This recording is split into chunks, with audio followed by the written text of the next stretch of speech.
Disculpe, señor. ¿Puedo sentarme en su porche hasta que pase el quitanieves del condado? No le molestaré. ¿Cuánto tiempo lleva ahí fuera? Un rato. Mi coche se salió de la carretera del condado. ¿Está herido? No lo creo. ¿Vino caminando desde la carretera? Un poco más de 1 milla. ¿Bajo la lluvia helada? Vi la luz en su taller. El porche es todo lo que necesito. ¿Ha comido algo? No desde esta mañana. Pero por favor, no quiero molestar. Pase. Tengo sopa.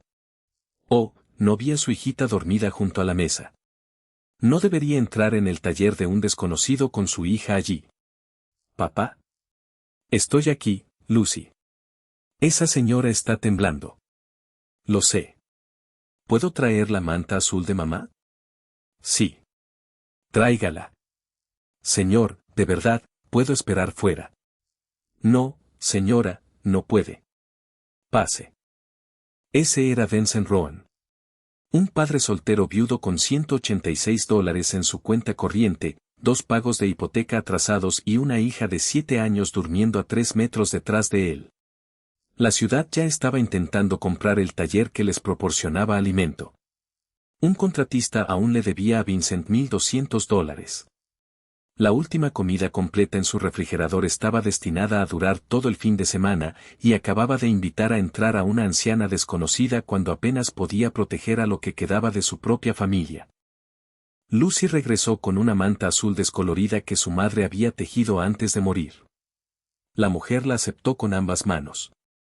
Gracias, susurró.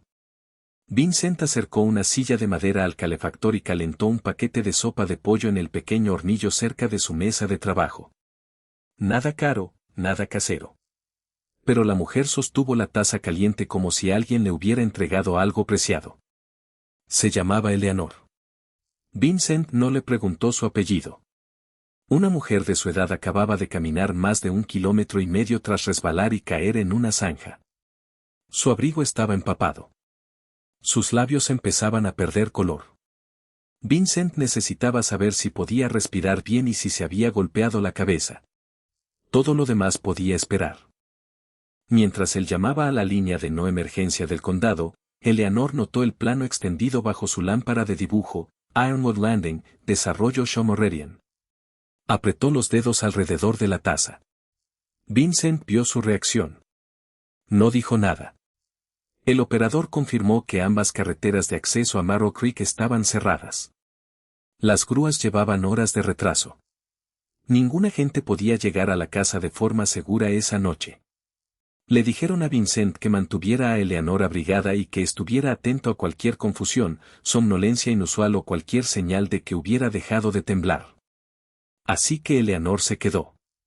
6 semanas después, cuando su hija multimillonaria descubrió a qué puerta había llamado Eleanor, protegería el proyecto que amenazaba la casa de Vincent o al padre soltero que se interponía en su camino. Por la mañana, la lluvia helada había convertido el arroyo Marrow en un espejo. Vincent se despertó antes de las 5 y revisó a Eleanor 2 veces. Estaba consciente, pero sus manos aún temblaban y le había aparecido un moretón oscuro en un hombro. Tan pronto como reabrieron la carretera comarcal, la llevó a una clínica de urgencias a 20 minutos de distancia. Lucy se quedó en la camioneta con él mientras Eleanor se registraba. Vincent nunca vio la identificación que ella le entregó a la recepcionista. Con el permiso de Eleanor, una enfermera le dijo más tarde que tenía hipotermia leve, deshidratación y moretones por la caída del auto. No tenía nada roto. No tenía ninguna lesión grave en la cabeza. Necesitaba descansar, hidratarse y tener a alguien cerca al día siguiente. Vincent escuchaba con más atención que Eleanor. Ese era el tipo de hombre en que se había convertido tras la muerte de Rachel. Revisaba las etiquetas de los alimentos 2 veces. Probaba los detectores de humo antes de que se agotaran las pilas. Mantenía los números de emergencia pegados en la puerta de la despensa y linternas en todas las habitaciones. 14 meses antes, Vincent había sido la persona en la que otras familias confiaban para detectar el peligro antes de que se convirtiera en un accidente. Ahora, casi todas las mañanas, intentaba trenzar el pelo de su hija. Ese lado está más bajo, le dijo Lucy la mañana después de la tormenta. Lo sé. Lo dijiste ayer y lo arreglé ayer. Le pusiste un sombrero encima. Eso también cuenta. Lucy sonrió mientras comía su cereal. Rachel una vez hizo trenzas sin mirar. Podía preparar un almuerzo, contestar la llamada de un contratista y recordarle a Vincent una cita con el dentista al mismo tiempo. Había trabajado como capataz eléctrica para Northland Structural Services. Vincent había pasado 17 años como estimador de construcción y especialista en documentación de seguridad, revisando cantidades, planos de acceso y el papeleo que los contratistas a menudo consideraban un inconveniente. 3 días antes de la muerte de Rachel, Vincent revisó las escaleras temporales en un centro de distribución de Norgine en las afueras de Akron. El número impreso en el plano no coincidía con el acero que sostenía la estructura. Envió una advertencia a través del sistema interno de Norgine. El sistema la recibió. Alguien la abrió. Luego alguien la marcó como resuelta. No hubo informe de reparación, ni segunda inspección, ni firma de ingeniero. A la mañana siguiente, el conjunto de escaleras se movió durante un cambio de cuadrilla. Rachel estaba en él. El informe final de Norgine afirmaba que había entrado en un área restringida antes de la autorización. La aseguradora usó esa conclusión para impugnar la mayor parte de la reclamación de la familia. La empresa envió sus condolencias. El registro oficial mantuvo la culpa. Vincent nunca volvió a una obra. Convirtió el taller detrás de la casa en un pequeño negocio de presupuestos para poder criar a Lucy solo. Revisaba planos, preparaba paquetes de permisos y controlaba los presupuestos de contratistas que necesitaban la opinión de un experto pero no podían permitirse una gran consultora. Algunos meses, le alcanzaba para todo. Ese invierno, un contratista aún le debía $1,200 y había dejado de contestar sus llamadas. La hipoteca tenía 2 meses de retraso. Entonces, Marrow Creek se ofreció a comprar su casa. La ciudad lo llamó adquisición voluntaria. La oferta llegó en un sobre elegante con el nombre de Ironwood Landing. El proyecto de $465 millones prometía apartamentos de lujo, locales comerciales, un hotel y cientos de empleos en la propiedad abandonada de la fábrica. La presentación pública mostraba una vía de servicio que rodeaba la calle Birch. Los planos del contratista mostraban algo distinto, una carretera que atravesaba 11 propiedades residenciales. El taller de Vincent se encontraba justo en su trayectoria. No podía trasladar el negocio sin perder clientes. No podía reemplazar la propiedad por lo que la ciudad le había ofrecido. Y lo que es más importante, la casa albergaba casi todos los recuerdos cotidianos que Lucy aún conservaba de su madre. Las marcas de lápiz de Rachel permanecían en el marco de la puerta de la cocina, midiendo la altura de Lucy en cada cumpleaños. En el baúl de cedro del taller aún guardaba la manta azul que ella había tejido. La casa no valía $465 millones. Para Vincent, valía todo. Eleanor tenía previsto irse al día siguiente de la atención de urgencia. El taller mecánico tenía otras noticias. Su coche de alquiler necesitaba un eje delantero nuevo, y la tormenta había retrasado la pieza de repuesto. El único hotel de Marrow Creek también se había quedado sin calefacción después de que el hielo derribara una tubería de servicio. Vincent le ofreció a Eleanor la pequeña habitación encima del taller para pasar otra noche. Ella intentó pagarle. Él se negó. En su lugar, ella compró comida. Lucy empezó a llamar la señorita Eleanor, y luego acortó el nombre a señorita Elle sin pedir permiso. Al principio, Vincent no las dejaba solas. Eso no era crueldad. Era ser padre. Eleanor respetaba los límites. Ayudaba a Lucy con las fracciones mientras Vincent trabajaba a 3 metros de distancia. Reparaba la correa rota de la mochila de Lucy, lavaba todos los platos que usaba y doblaba la manta azul de Rachel cada mañana antes de guardarla en el baúl de cedro. Una tarde, Vincent la encontró mirando una fotografía enmarcada en el pasillo. Rachel estaba de pie con un casco y un chaleco de seguridad naranja, con un brazo alrededor de Vincent y el otro sosteniendo a una Lucy mucho más joven. Se ve fuerte, dijo Eleanor. Lo era. ¿Qué pasó? Vincent miró la fotografía. Se ignoró una advertencia. Eleanor vio que la respuesta le costaba algo. No pidió más. Las carreteras se despejaron después de 4 días. El hotel restableció la calefacción.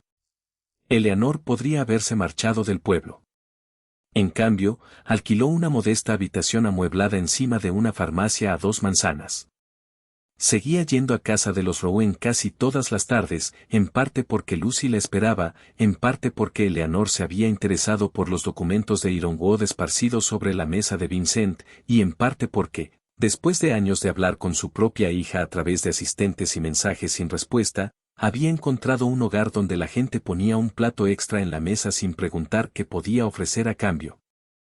Vincent notó que Eleanor entendía más de lo que admitía. Reconocía las antiguas normas de drenaje. Sabía por qué los promotores a veces separaban los planos públicos de las revisiones del contratista.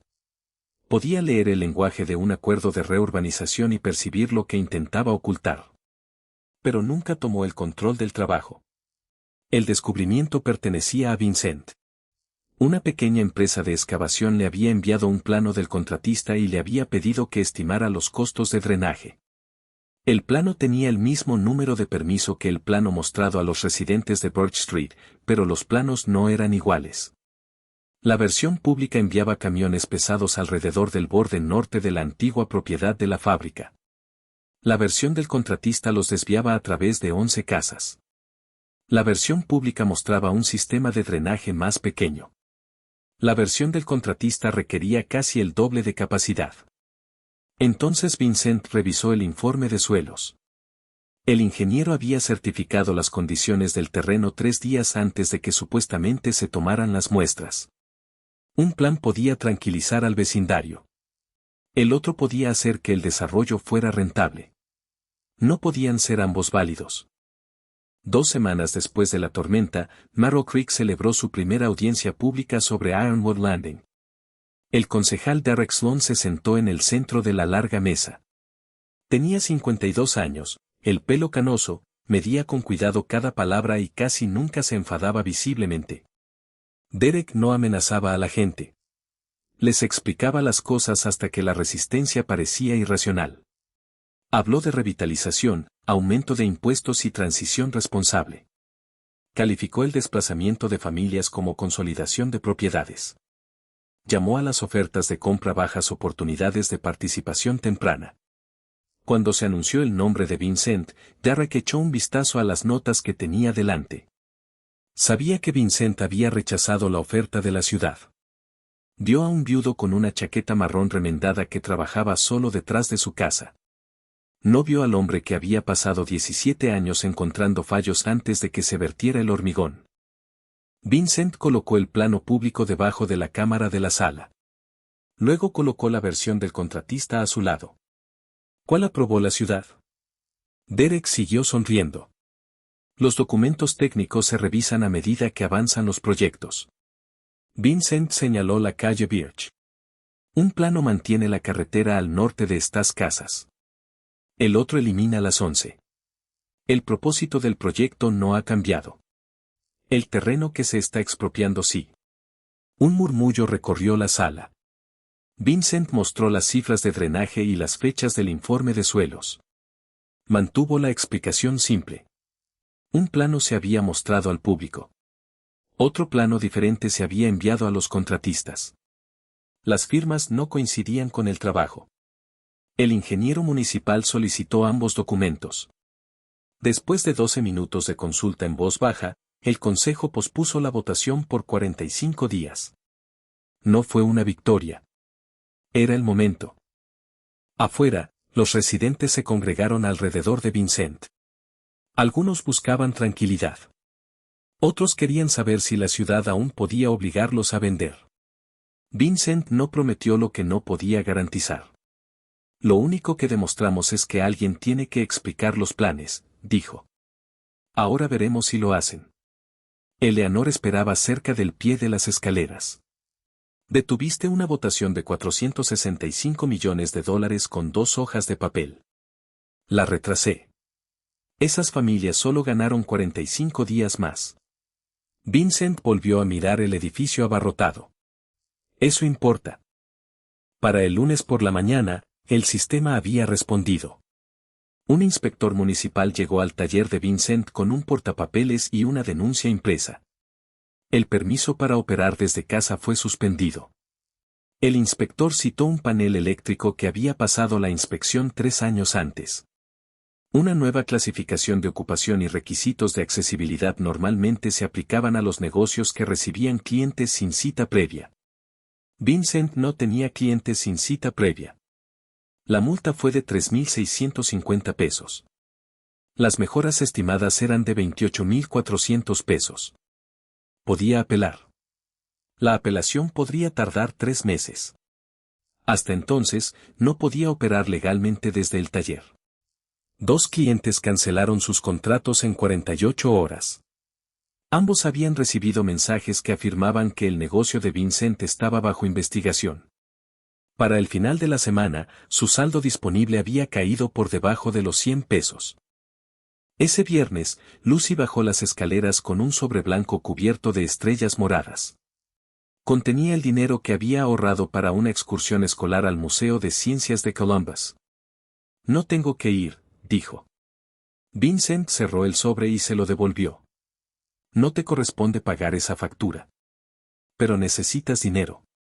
Se agachó frente a ella. Necesito que tengas 7 años. Lucy miró el sobre. Tu trabajo es la escuela, los dibujos animados y quejarte de mi comida. Tu sándwich de queso a la plancha está quemado. ¿Ves? Estás haciendo un trabajo excelente. Sonrió. Eleanor observaba desde la puerta de la cocina. A la mañana siguiente, Vincent encontró una maleta junto a la puerta principal. Eleanor había empacado las pocas cosas que guardaba en la casa. ¿Te vas de la ciudad? Creo que debería. ¿Por qué? Derek Sloan no supo que yo estaba involucrada hasta después de la audiencia. Vincent la miró. ¿Crees que la inspección se produjo por tu culpa? Creo que mis preguntas pusieron nervioso a alguien. Cerró mi negocio porque lo desafié y puede que le esté dando otra razón. Vincent llevó la maleta de vuelta a la sala. Tu habitación encima de la farmacia todavía está pagada. Ese no es el punto. Lo sé. Dejó la maleta en el suelo. No dejes que Derek decida cuando te vas. Lucy apareció en el pasillo. ¿Sigues viniendo el domingo? Eleanor la miró. Sí, dijo en voz baja, sigo viniendo el domingo. Aquella mañana, Eleanor estuvo a punto de contarle la verdad a Vincent. No lo hizo. Fue el primer error grave que cometió con él. Tenía sus razones, pero ninguna justificaba su silencio. Eleanor llevaba 3 años acusando a los contratistas de Shaw Meridian de ocultar problemas de seguridad sin encontrar pruebas suficientes para tomar medidas. Claire había calificado sus preocupaciones de incompletas y emocionales. Los abogados de la empresa le habían advertido que las acusaciones sin fundamento podrían exponerla a un litigio y destruir cualquier posibilidad que le quedara de recomponer su relación con su hija. Eleanor temía que si le revelaba su identidad a Vincent demasiado pronto, él creería que Shaw Meridian la había enviado para vigilarlo. También temía que Claire descubriera dónde estaba, detuviera la investigación discreta y se apoderara de los archivos antes de que Eleanor supiera lo que demostraban. Así que esperó. Primero los archivos del contratista, luego la confirmación, y después un documento más. Cada día que pasaba, la verdad se volvía más difícil de revelar. 3 semanas y media después de la tormenta, Eleanor llegó a la cocina de Vincent con su bolso de cuero. El taller seguía cerrado, así que Vincent había trasladado su trabajo a la mesa de la cocina. Un viejo portátil estaba junto a los lápices de colores de Lucy y una pila de facturas vencidas. Eleanor puso una tarjeta de visita desgastada delante de él. Eleanor Shaw, ingeniera fundadora, Shaw Meridian Development. Vincent la leyó 2 veces. Fundaste la empresa con mi marido y Claire Shaw es tu hija. Sí. Claire Shaw tenía 44 años, era directora ejecutiva de Shaw Meridian Development y una de las mujeres más ricas del Medio Oeste. Las revistas de negocios la describían como disciplinada, eficiente y casi imposible de presionar. Vincent miró a Eleanor. ¿Cuánto tiempo ibas a esperar? Me repetía a mí misma que primero necesitaba pruebas. Estuviste en mi casa mientras su empresa intentaba quedarse con ella. Lo sé. ¿Viste cómo perdía mi permiso? Lo sé. Y aún así no dijiste nada. Eleanor bajó la mirada. Tenía miedo de que pensaras que me habían enviado aquí. ¿Lo estabas? No. Entonces deberías habérmelo dicho. Ella no se defendió. Tienes razón. Vincent le devolvió la tarjeta. Por primera vez desde la tormenta, no la invitó a cenar. Eleanor abrió su bolso de cuero. Vine a Marrow Creek porque un inspector de construcción jubilado me contactó. Eso no soluciona lo que ocultaste. No, pero explica por qué vine. Sacó un sobre grueso. El inspector había pasado años rastreando quejas de seguridad sin resolver relacionadas con Northland Structural Services. Murió de insuficiencia cardíaca antes de que Eleanor pudiera contactarlo. Su hija le entregó a Eleanor los papeles restantes. Los archivos mostraban un patrón. Advertencias de seguridad marcadas como resueltas sin pruebas. Fechas de inspección cambiadas a posteriori. Supervisores recompensados por evitar retrasos. Norgine era ahora el contratista estructural principal en Ironwood Landing. Eleanor había dejado la junta de Shaw Meridian 3 años antes después de que Clyde se negara a suspender a Norgine basándose en pruebas que los abogados de la empresa consideraban incompletas. Eleanor creía que el patrón era real. Clyde creía que su madre estaba pidiendo a la empresa que actuara antes de que se pudieran verificar las reclamaciones. Madre e hija dejaron de escuchar mucho antes de dejar de hablar. La tormenta fue un accidente, dijo Eleanor. Conocerte fue un accidente. Guardar silencio fue mi decisión. Vincent no dijo nada. Lo siento, continuó ella. Te merecías oírlo de mí antes. Esa disculpa no disipó su enfado, pero permitió que la conversación continuara. Vincent abrió el archivador que contenía los archivos de Rachel. Abrió el correo electrónico de advertencia original de la semana en que murió. Eleanor reconoció el código de seguimiento. El archivo de Norgine mostraba que la advertencia había ingresado al sistema el lunes por la mañana. Se abrió 2 veces. A las 2:36 de la tarde del martes, alguien cambió el estado a resuelto. Rachel murió el miércoles. No había ningún documento que mostrara una reparación. Ninguna fotografía. Ninguna inspección. Ningún segundo cálculo. Durante 14 meses, Vincent se había preguntado si su advertencia había pasado desapercibida en un sistema saturado. Ahora, el registro mostraba algo peor. ¿Lo vieron?, dijo. Eleanor miró la pantalla. Sí, y alguien lo cerró. Vincent se quedó muy quieto. Había imaginado encontrar pruebas muchas veces. Pensó que traería alivio o rabia. En cambio, trajo silencio. Rachel había ido a trabajar creyendo que cuando alguien detectara un peligro, las personas por encima de ella responderían. Alguien había respondido. Cambiaron una palabra en una pantalla. Eleanor pidió usar el teléfono de Vincent. Esta vez, llamó a su hija. Clyde contestó al segundo timbrazo. Eleanor le dijo que fuera a Marrow Creek y trajera al director de cumplimiento de la empresa. Clyde preguntó si su madre estaba herida. Eleanor dijo que el peligro físico había pasado. El otro peligro no. Cuando Eleanor mencionó el nombre de Vincent, Clyde se quedó callada. La disputada reclamación de Rachel Rowan había llegado al departamento legal de Shaw Meridian porque Norgine había solicitado protección contractual contra cualquier demanda. Clyde había visto el apellido. Nunca había visto a la familia. Iré, dijo. Clyde llegó 4 días después. Bajó de una camioneta negra con un abrigo gris oscuro, acompañada por Dana Brooks, directora de cumplimiento de Shaw Meridian. No había equipo de cámaras ni equipo de relaciones públicas. Claire entró en la cocina de los Rowan preparada para rescatar a su madre de un desconocido que podría haber descubierto su identidad y encontrado una oportunidad. Entonces vio a Eleanor con el viejo cardigan verde de Rachel. Vio a Lucy haciendo cálculos con fracciones a su lado. Vio la multa municipal junto a una caja de crayones y vio a Vincent cortando la corteza del sándwich de su hija mientras Dana abría el primer archivo del contratista. Lucy levantó la vista.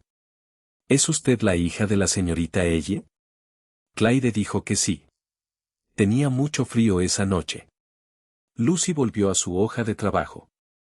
No había ninguna acusación en su voz. Eso hizo que la frase fuera más difícil de escuchar. Claire preguntó si Vincent había contactado a periodistas o exigido dinero. No había hecho ninguna de las dos cosas. Colocó los dos planos de Ironwood, la advertencia de Rachel y la suspensión del permiso sobre la mesa de la cocina. No te estoy pidiendo que me pagues. ¿Qué me estás pidiendo? Reabran el expediente de Rachel. Realicen una inspección exhaustiva del taller. Detengan a Ironwood hasta que el público vea el plan real. Claire explicó que podía suspender la participación de Sean Morerian, pero no podía anular una orden municipal ni declarar a Norgine legalmente responsable de la muerte de Rachel. Vincent ya lo sabía. No le pedía a Claire que se convirtiera en jueza, sino que usara la autoridad que tenía.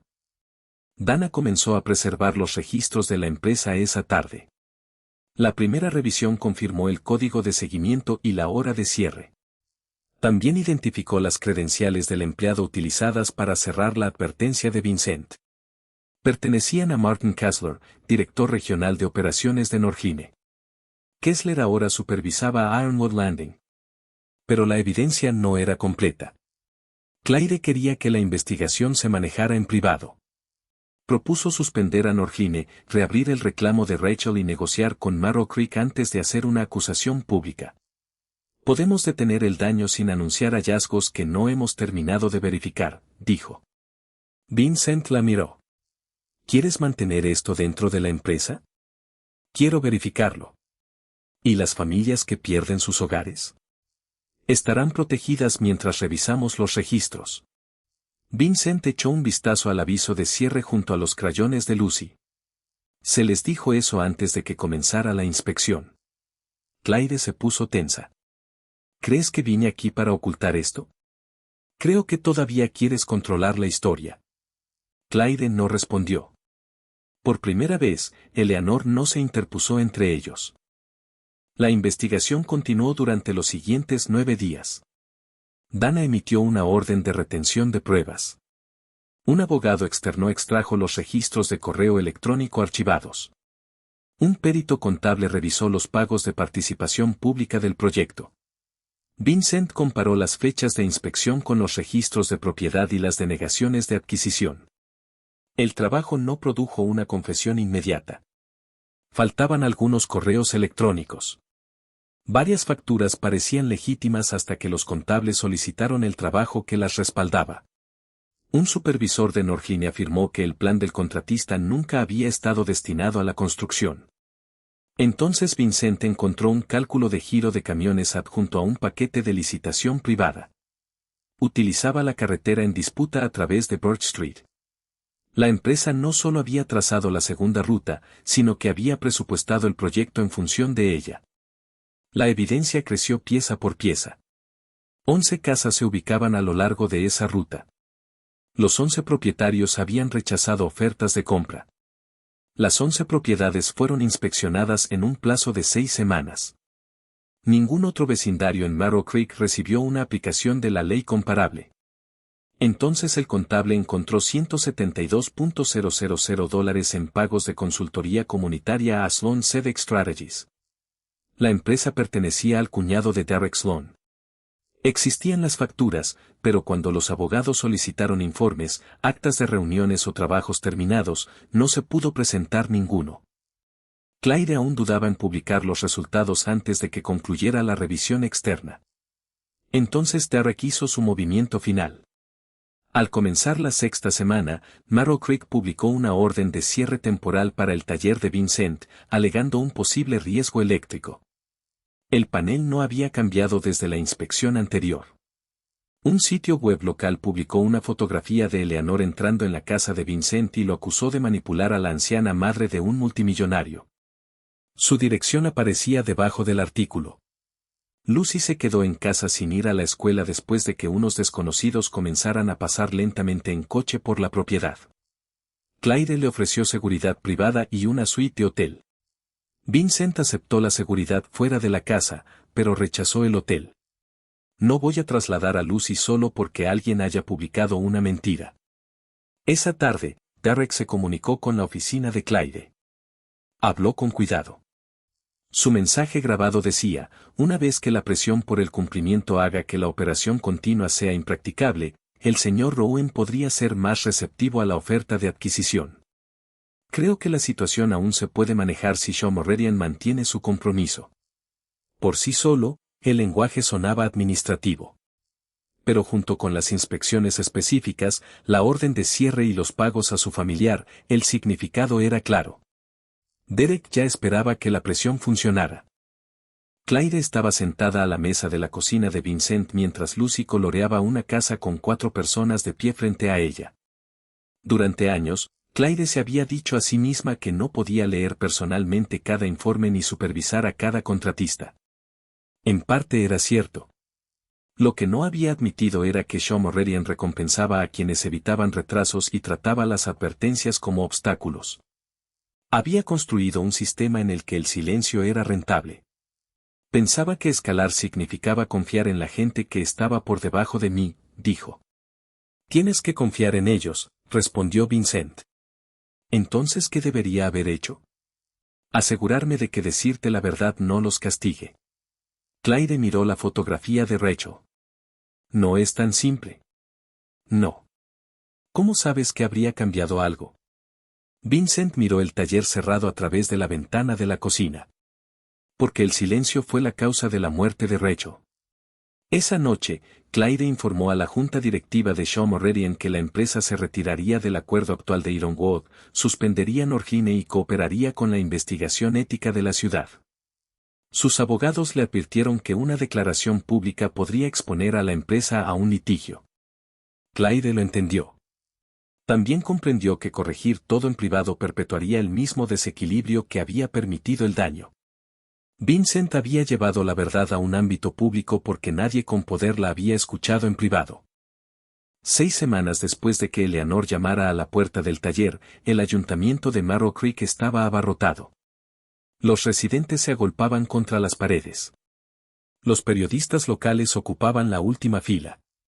Derek Sloan se sentaba en la mesa central, sereno y seguro. Esperaba que Clyde protegiera una inversión de $465 millones. Vincent se acercó primero al micrófono. Lucy se sentó junto a Eleanor en la tercera fila, sosteniendo con ambas manos el viejo guante de trabajo de su padre. Vincent mostró a la sala los 2 planos. Explicó el camino oculto. Mostró el informe de suelo certificado antes de que existieran las muestras. Expuso las inspecciones dirigidas a las propiedades necesarias para la ruta del contratista. Entonces Derek interrumpió. Levantó una factura de la empresa de Vincent. 3 meses antes, Vincent había recibido $650 de la empresa de excavación que le envió el plano del contratista. Derek se volvió hacia la multitud. El señor Rowan se ha presentado como un ciudadano independiente. Fue pagado por una empresa que buscaba trabajo en Ironwood Landing. La sala cambió. Varios concejales miraron a Vincent. Un periodista comenzó a teclear. Derek continuó.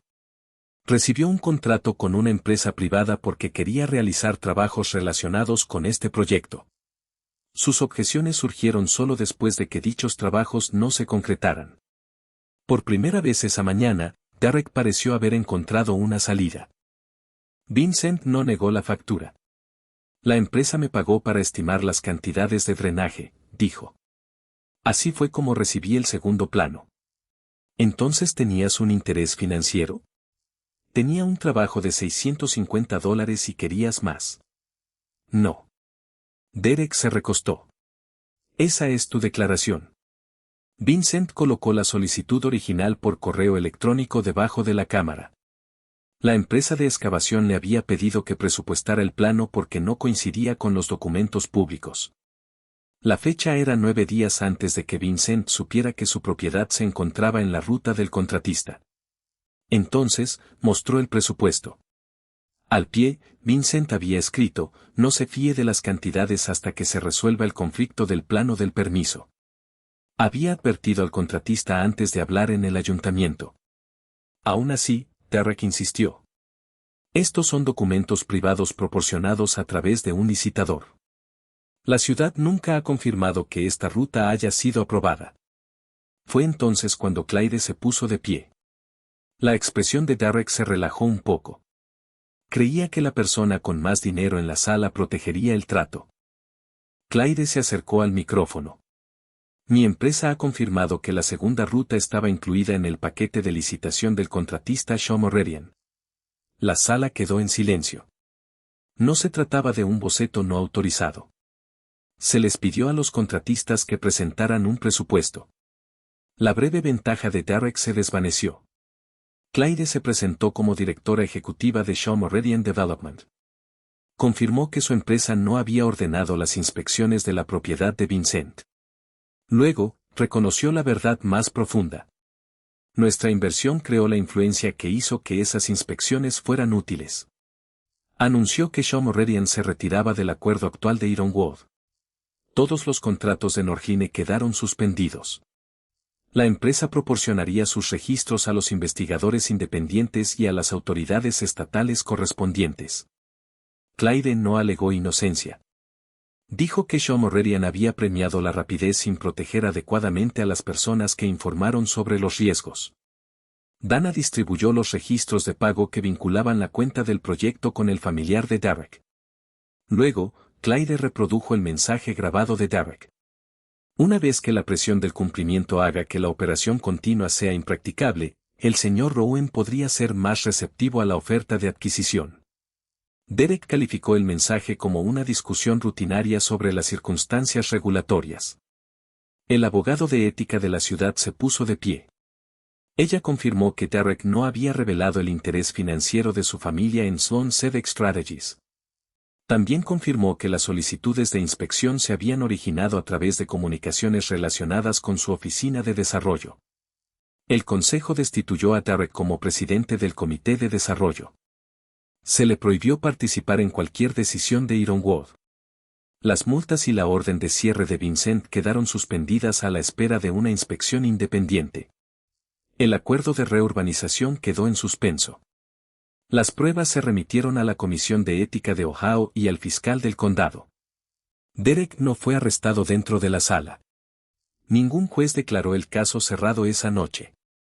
La verdadera justicia tardó más, pero cuando salió de la sala, los residentes a quienes había llamado obstáculos lo vieron marcharse sin autoridad. Fuera del ayuntamiento, Clyde encontró a Eleanor al pie de las escaleras. Durante 2 años, madre e hija se habían comunicado mediante breves mensajes, asistentes y largos periodos de silencio. Clyde volvió a mirar el edificio. Me repetía a mí misma que necesitaba más pruebas. Ya las tienes, dijo Eleanor. Lo sé. Eleanor le tomó la mano. Nada entre ellas se había reparado del todo, pero ninguna de las dos se soltó. Más tarde, Clyde se acercó a Vincent. Se disculpó por haber cuestionado sus motivos y por haber intentado mantener la investigación en privado. Vincent no se apresuró a consolarla. No necesitas que te lo ponga más fácil. Lo sé. Lo que importa es lo que pase después. Clyde asintió. Lo entiendo. 8 meses después, Derek Sloan compareció ante un juez del condado. Los investigadores demostraron que había utilizado las inspecciones municipales para presionar a los propietarios, ocultado los intereses financieros de su familia y ayudado a desviar fondos del proyecto a una empresa que no prestaba servicios documentados. Se declaró culpable de soborno grave y falsificación de documentos públicos. El tribunal lo sentenció a 20 meses de prisión estatal, ordenó la devolución de los $172,000 y le prohibió ocupar cargos públicos.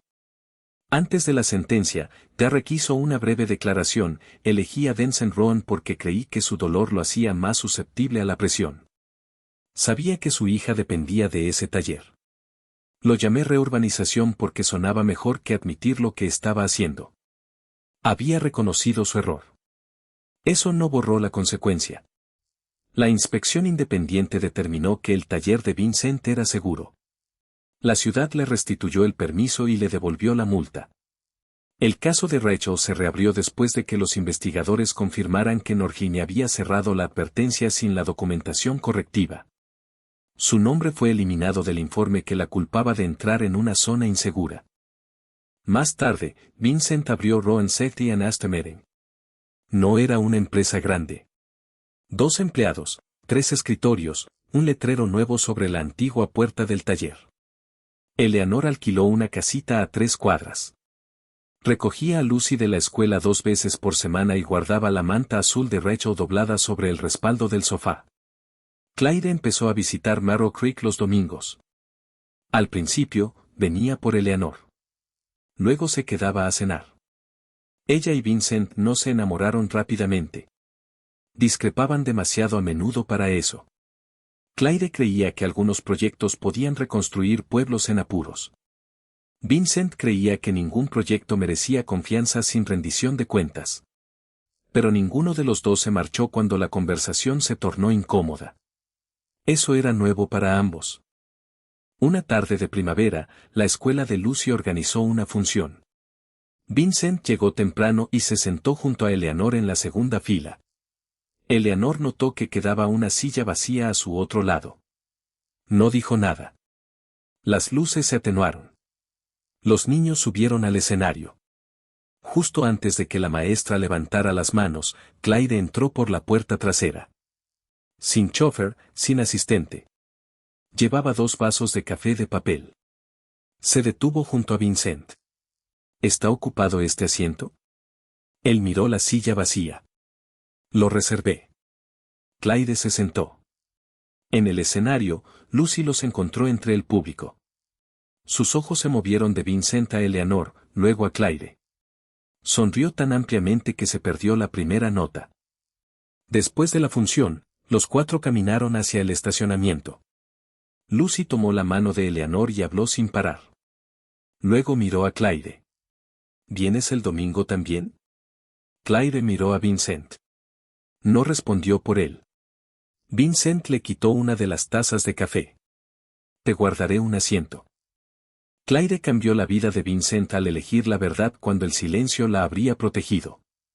¿Crees que hizo bien en darle una oportunidad? Cuéntanos en los comentarios.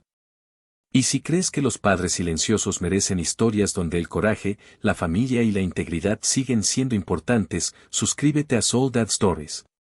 Otro padre subestimado te espera en la próxima historia.